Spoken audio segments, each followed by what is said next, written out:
தஞ்சை மாவட்டம் கும்பகோணம் அருகிலுள்ள சாக்கோட்டையில் இயற்கை வேளாண் விஞ்ஞானி நம்மாழ்வார் அவர்களின் பெயரில் ஒரு புதிய உயிர்மை வேளாண்மையை பட்டய படிப்பு கல்லூரி அமைக்க 15 கோடி ரூபாய் மாநில நிதி ஒதுக்கீடு செய்யப்படும். இதன் முதற்கட்டமாக 2026-27 ஆண்டில் 5 கோடி ரூபாய் மாநில நிதி வழங்கப்படும். இக்கல்லூரியில் மாணவர்களுக்கு உயிர்ம வேளாண்மை தொடர்புடைய அனைத்து பாடங்களும் செயல்வழி கற்றலுடன் கற்பிக்கப்படுவதுடன் வேலைவாய்ப்புகள் குறித்த உரிய வழிகாட்டுதல்களும் வழங்கப்படும். ஏற்றுமதிக்கு ஏற்ற தோட்டக்கலை பயிர்களுக்கான தொழில்நுட்ப மையங்களை நிறுவுதல்.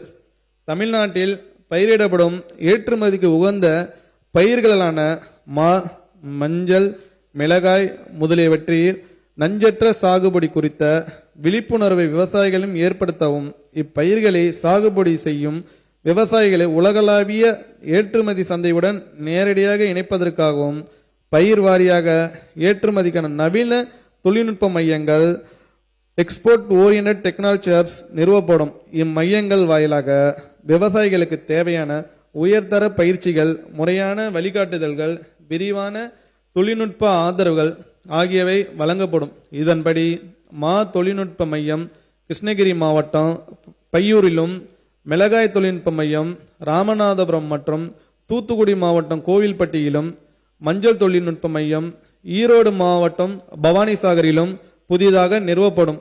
இம்மையங்களை அமைப்பதற்கென தலா 1,50,00,000 ரூபாய் வீதம் மொத்தம் 6 கோடி ரூபாய் மாநில நிதி ஒதுக்கீடு செய்யப்படும். இத்திட்டத்தின் முதற்கட்டமாக 1000 விவசாயிகள் கண்டறியப்பட்டு அவர்கள் சர்வதேச ஏற்றுமதி சந்தையுடன் நேரடியாக இணைக்கப்படுவார்கள்.